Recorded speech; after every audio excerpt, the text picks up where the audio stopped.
Hello, Danny. Nice to see you. I mean, you went to Brazil like in 2014 when the NBA was starting to invest here in the country, and now like every playoff game is in television. Everyone is watching. I just wanted to know what was your first impression of Brazilian basketball fans, and I mean, what was your impression of Brazilian basketball and the people here? First and foremost, before we start the interview, I want to make sure that I'm consistent with using my platform for the bigger picture and the a greater cause, and that's for uh, the social injustice that's happening around the country. We're not going to forget those people, those names: Breonna Taylor, George Floyd, Jacob Blake. There's so many names. The list goes on, um, and we have to get out and vote, people. It's a very big deal. It's the emphasis for us. We want to make sure that you guys understand that we're not here just to play basketball. We're here to use our voices and make them be heard louder because we're not getting the justice we feel is necessary. Condolences out to the Breonna Taylor family.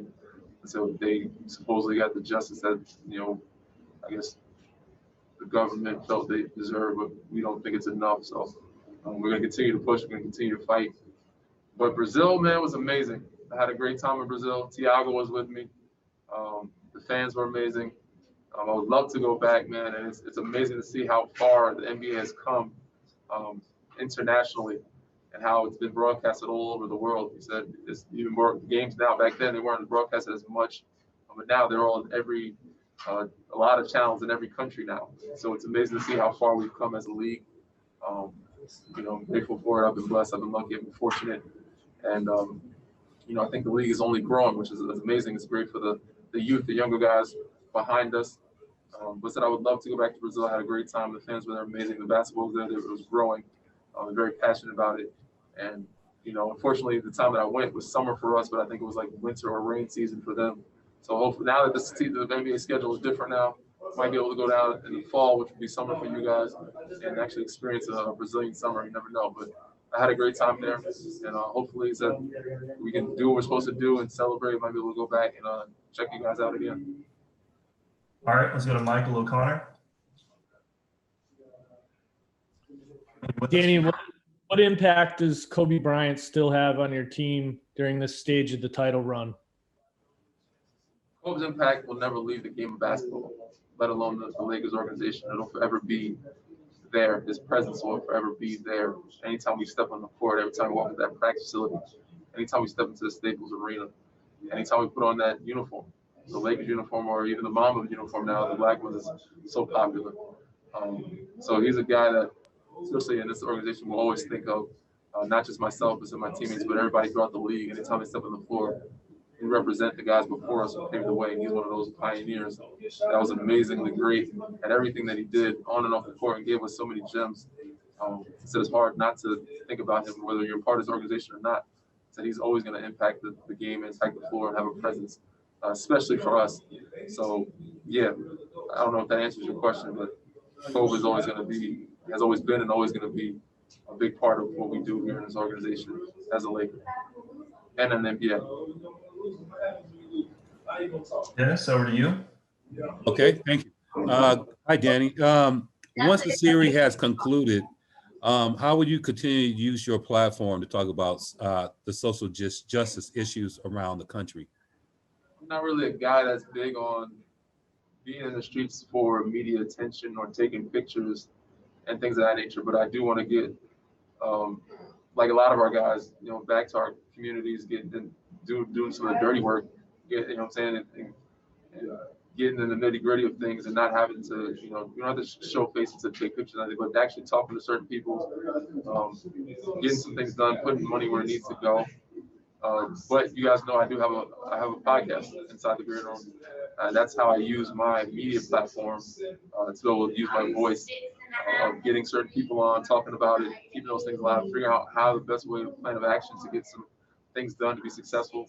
But I said, for us, most of our guys are a little older school guys, like to get down and dirty and get into the mix of things and actually get out and make sure people vote, figure out how to get our communities better, to and also be on the streets protesting when they're out there and not just be behind the scenes or in the house So yeah, outside of using my podcast, that I want to make sure that I'm figuring out ways of helping people better around me, the cities that I grew up in and played in, from New York to, even though I can't get maybe Toronto, I can't get back there as easily, but California, San Antonio, Texas, all those places that I've played in, to be able to where I've called home, and to be able to help those communities better.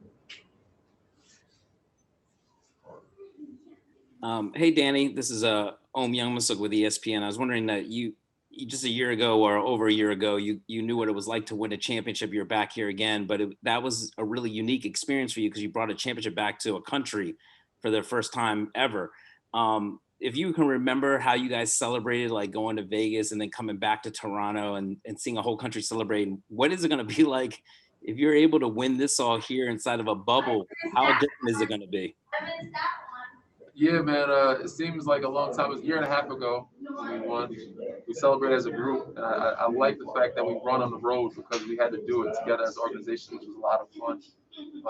But I haven't thought about a celebration yet because we haven't won anything. So I'm not going to count my eggs before they hatch. I'm not going to, do or celebrate or party before the work is done. We still have 4 more games to win, and then when we cross that bridge, I'll think about it and figure out then. I'm sure this team, we have a lot of fun. We can figure out some good ideas. We have some locations nearby that might be open to where we can actually enjoy ourselves, enjoy each other, enjoy our families. But as of right now, we're not thinking about the celebrations until we get, that 4th win. Lindsay, checking real quick. Do we have any questions on site? All right. If not, let's go ahead. Yeah, really quick. Should I get them up out or what's the? Yeah, you can ask. Okay. I just want to when you were playing against LeBron in the finals, obviously you won in 5 games, but was there his numbers were outrageous. Did you feel like you guys could do a lot to stop him, or was just kind of like see what the other guys, hold the other guys in check almost? That was a question by Michael Rosenberg, by the way, and he asked, was there a way to stop LeBron James in the finals when we played him? No, you kind of give a scouting report on how to guard him, or how you want to make him beat you. And if he is clicking on all cylinders, which he usually is in the playoffs, you can't. You're not going to stop him. So the key is to try to stop everyone around him, and try to limit those people as best you can, and try to limit him as much as you can. You're not going to stop him, but try to contain him a little bit. But when he's playing like he did in that last game in the Denver series, when he closed out that 4th quarter with 16 points, damn near straight, 16 straight points. Was unbelievable. When he's clicking and hitting shots like that, you're not stopping him. You can only hope to contain him a little bit, and you try to limit everyone around you. But that's just playoff LeBron. He's been doing it for 17 years now. He's been amazing, and my eyes and my mind, the MVP of this league. No knock to Giannis. He's been amazing. He had a great defensive year and a great MVP year. But I think LeBron is definitely deserving of an MVP as well. For us, he's our MVP, and Anthony Davis as well. He's been our defensive player of the year. He's been an MVP caliber player for us as well in the playoffs and in the regular season. So, those guys, when they're playing at that level, we feel like, we're a tough team to beat, regardless of how well the guys around them are playing. But obviously, we want to do our job. We want to continue to play well, knock down shots, make the game easier for them. But I still feel like we have yet to reach our ceiling as a group.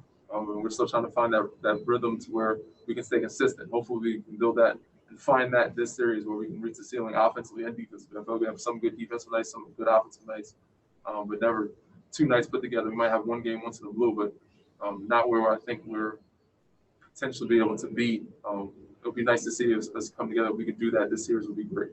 Is there anything you learned about him on the floor from playing with him that you didn't even quite realize before, didn't appreciate fully? Just how well he understands the game, how well he remembers every play. He remembers every guy's cut, shot, missed or make shot, rebound, box out, perfect assignment, good screen. He's watching films. He's pointing out things on film that most people don't see. So I knew he was a smart guy and thought the game through and had a pretty good memory, but you don't realize it until you see him in a film session day in and day out from games that we didn't play Miami until a year ago in 2019. And you remember the plays of what happened when we played him in 2019. It's unbelievable. So outside of that, said everything else, he's just a normal guy, still the same goofball, has a lot of fun, makes a lot of jokes. But his IQ and his memory, the memory of, I would say, I guess of an elephant, people would say, because they have great memories, is amazing. All right, we have time for one last question. Let's go to AJ.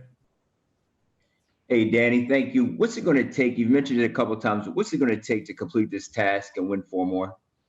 Exactly that. What I just said, it's going to take for Bron and AD to play at their MVP All-Star caliber level that they've been playing, and for us around them to make the game easier to make shots and make plays as well. But defensively, we're doing what we're doing, but being more consistent. Because this is a great ball club. They play well together. They're a great team. They have some really good pieces. They have guys that are all-star caliber players that have not been given that credit or recognized until this point. So we got to come out and take them seriously and hopefully be clicking on both sides of the ball, not just the defensive side, one game, and offensive side, another game. We have to be, I said, on our A game on both sides of the floor every game out to be able to